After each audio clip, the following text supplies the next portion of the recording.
Государственный исторический музей, созданный более чем 150 лет назад, он призван представлять не просто историю российского государства, он призван представлять историю огромного количества народов, которые населяют нашу многонациональную страну на протяжении не только столетий, но и многих тысячелетий.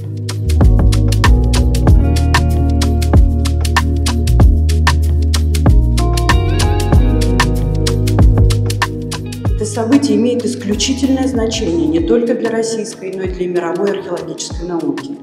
Впервые нам удалось получить столь хорошо сохранившийся комплекс, относящийся к раннему этапу аланской культуры.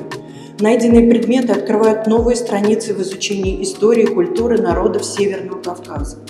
Особые слова благодарности я хочу адресовать сотрудникам Центра археологических исследований Академии наук Чеченской Республики, чья кропотливая работа позволила сохранить этот бесценный материал для науки и будущих поколений. Желаю всем плодотворной дискуссии, новых научных открытий и успешного продолжения работы по сохранению и изучению нашего богатейшего культурного наследия. Ольга Любимова. Я еще раз всех нас поздравляю и хорошей работы. Спасибо.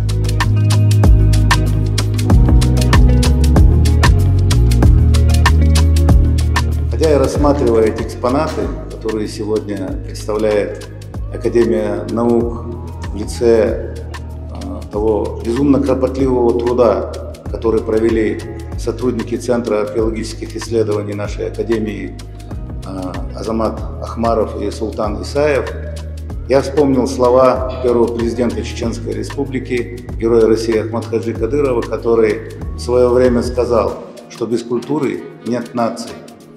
И вы знаете, действительно, культура – это и есть единственно правильный, верный путь созидания и взаимодействия народов.